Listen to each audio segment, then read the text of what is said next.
to you by the New Jersey Education Association. Steve Adubato at the 2015 NJEA Convention. We are honored to be joined by Chelsea Collins, the 2015-2016 New Jersey State Teacher of the Year. How does that sound to you? Sounds incredible. It's quite an honor. You're not only the Teacher of the Year, are you actually the youngest Teacher of the Year? I don't know about that. I don't know. I'm completely honored to have this role at this point in my career. So. You're only 29? Yes, I'm 29. It's amazing. We're the same age. I don't know how that works out.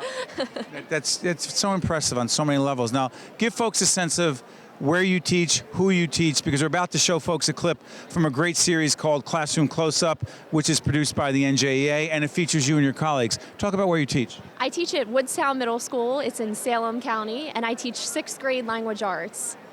And go ahead. By the way, real quick, you got into teaching because?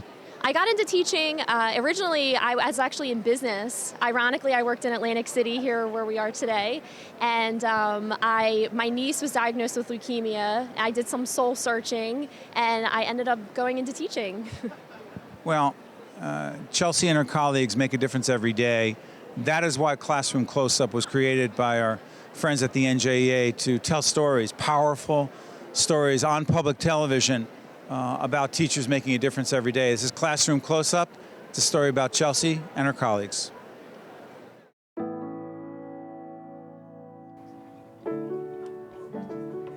I just wanted to start with a couple book talks. I think a couple people had signed up. We're going to start with our Harry Potter book talk. So Molly had signed up to do Harry Potter. People who would like it are like people who enjoy adventure and some short mystery, and it's really a chain of events, so it'll keep you reading. The recipe for reading, I would say, is high interest books in students' hands, discussing books on a daily basis, especially those high interest books, and getting students to think deeply about the books, but also building them up and getting them excited. This isn't another task for them to do. This is something that's going to, be beneficial to them now and in their future. So I think reading is like a springboard for writing and informational stuff and PowerPoints and projects.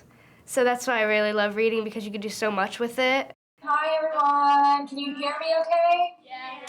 Yes, we can. So we have a combination of 8th graders in here. Some of them have read your work already. Some of them are excited to read your work. And all of them here, though, are even more excited for your next series that's coming out. We make authors like rock stars in our classroom and really try to build that buzz around reading so that they're excited to do it. A lot of times people are in our classes and they're surprised that, I'll say get on the blog and whoosh, out comes the cell phones and they're on our blog and they just do it right in class with their cell phones. That's the way of the world today. I get authored tweets on my phone and emails, and I check blogs on my phone as well, so let's show students that that's a great way to fall in love with reading and stories and things like that. And you can be blogging about your independent reading book once you submit your comment. You look at the different kind of authors' works and you're like, wow, that's pretty cool.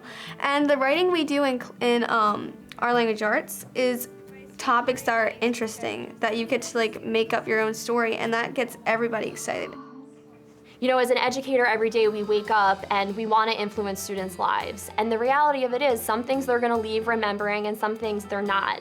But if we can leave and have a child love reading and just have this intrinsic motivation to pick up a book, then we can sleep at night knowing that, we've really touched a child and that they are going to be continuing to learn not only inside of school but outside of school as well. Thank you so much for everything. You have a huge fan club here. Thank you guys so much. It's so much fun. You have no idea.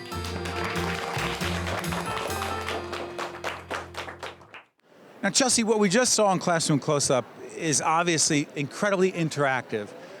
How did you develop that approach?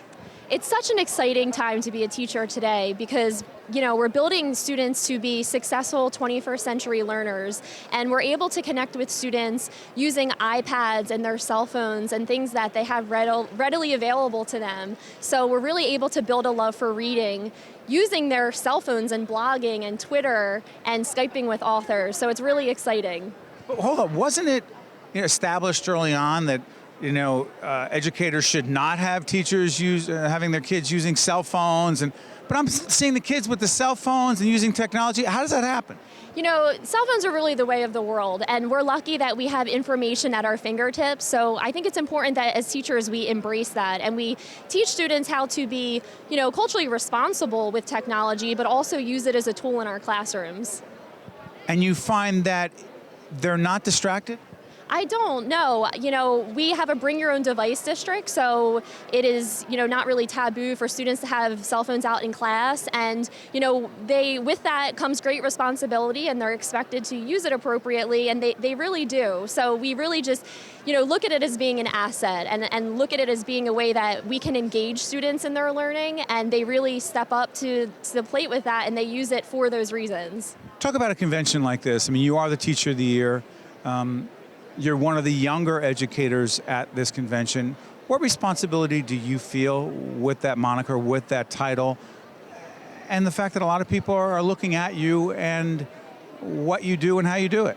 It's an honor to have this title at this stage in my career, because I feel like I can represent the passion that young educators have for this profession, and hopefully I can serve as a mentor and a model for how we can collaborate among various ages and levels of experience to better education and for our students.